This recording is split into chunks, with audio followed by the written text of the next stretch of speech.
Assalamualaikum warahmatullahi wabarakatuh. Selamat pagi anak-anak ibu. Sebelum memulai pembelajaran hari ini, alangkah baiknya kita berdoa terlebih dahulu. Doa dimulai, doa selesai. Pada pembelajaran hari ini kita akan belajar mengenai mengonstruksi teks laporan hasil observasi. Hal yang perlu diperhatikan dalam kegiatan observasi itu adalah melakukan pengamatan dengan menetapkan objek yang akan kita amati, setelah itu mempersiapkan hal-hal yang akan diamati, dan selanjutnya menyusun rancangan laporan hasil observasi.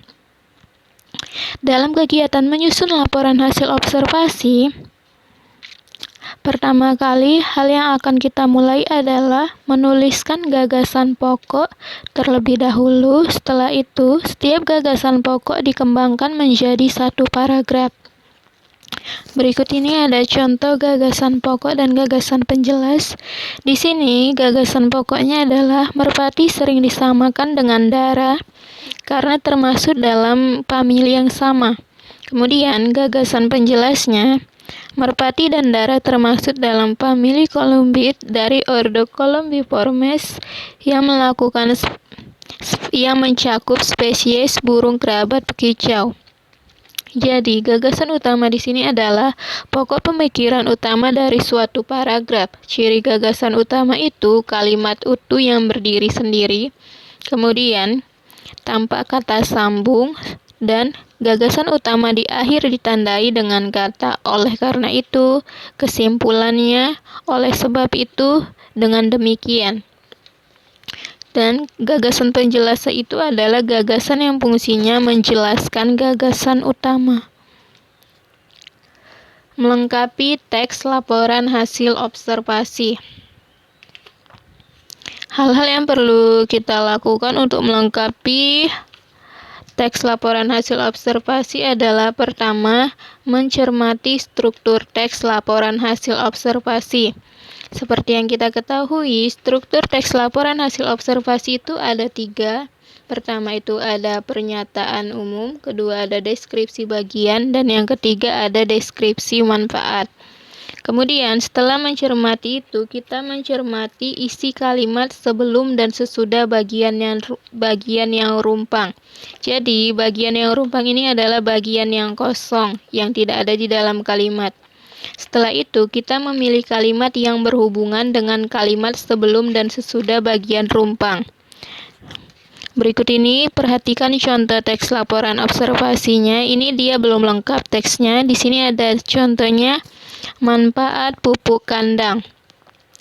Pupuk kandang merupakan pupuk yang paling mudah didapatkan. Pupuk kandang ini bisa didapatkan dari kotoran hewan ternak seperti ayam, kambing, kelinci, marmut, atau sapi. Pupuk kandang selain mudah didapat dan murah, juga ternyata lebih bagus dibandingkan dengan pupuk kimia. Tanaman yang dipupuk dengan menggunakan pupuk kandang ternyata lebih kuat terhadap penyakit dan subur. Jadi di sini kan ada bagian yang kosong. Di sini kamu pilihlah kalimat yang akan kamu isi. Setelah itu, kalimat selanjutnya, pupuk kandang ternyata mampu menjaga unsur keseimbangan, unsur hara dalam tanah, sehingga tanaman tetap mendapatkan nutrisi secara seimbang. Di bagian kalimat berikutnya juga ada kalimat yang kosong. Jadi, untuk melengkapi kalimatnya menjadi kalimat yang utuh, berikut ini ada contohnya di sini. Opsi yang pertama, kita bisa menggunakan kalimat daun dan bunga pada tanaman yang dipupuk dengan menggunakan pupuk kandang lebih banyak dan tanaman pun terlihat kuat dan sehat, sedangkan tanaman yang dipupuk dengan pupuk kimia memiliki daun dan bunga yang lebih sedikit. Kemudian untuk option B, kita bisa menggunakan kalimat berbeda dengan pupuk kimia yang bisa membuat tanah menjadi rusak. Itu adalah contoh dalam membuat bagian isi untuk kalimat-kalimat yang rumpang ataupun yang kosong. Selanjutnya, membenahi kesalahan isi laporan hasil observasi. Cara yang bisa kita lakukan adalah pertama, membaca teks keseluruhan dan berulang-ulang sehingga benar-benar memahami teks tersebut. Kedua, memperhatikan struktur teks tersebut dengan cermat, menemukan kejanggalan-kejanggalan yang ada pada teks, baik berupa pemilihan kata maupun struktur teks. Setelah itu, menandai kata, kalimat, atau makna yang salah. Setelah itu, membetulkan kata, kalimat, atau makna yang salah sesuai dengan unsur kebahasaan. Berikut ini ada contohnya. Perhatikan di sini ada contoh sungai. Sungai adalah aliran air yang besar dan memanjang yang mengalir secara terus-menerus dari hulu atau sumber menuju hilir atau muara. Sungai konsekuen adalah sungai yang arah aliran sesuai dengan kemiringan batuan. Sungai subsekuen adalah sungai yang arah aliran airnya tegak lurus dengan sungai konsekuen.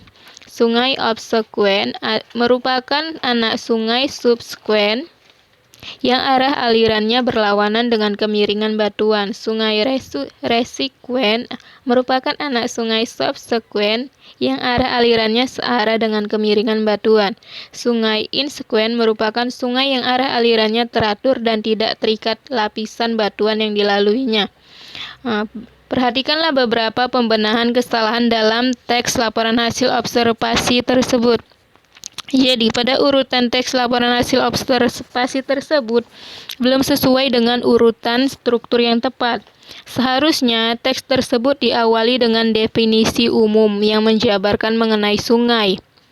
Di sini tidak terdapat definisi umum yang menjabarkan tentang sungai. Kemudian, ada beberapa deskripsi bagian yang tidak lengkap. Misalnya pada paragraf kedua, hanya menyebutkan jenis sungai tanpa melengkapinya dengan urutan air bisa mengalir dari daratan menuju sungai utama. Berikut ini adalah tugas yang harus kamu kerjakan hari ini.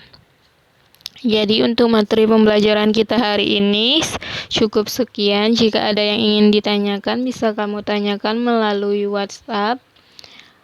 Ibu akhiri. Wabillahi taufiq wal hidayah. Wassalamualaikum warahmatullahi wabarakatuh. Selamat belajar.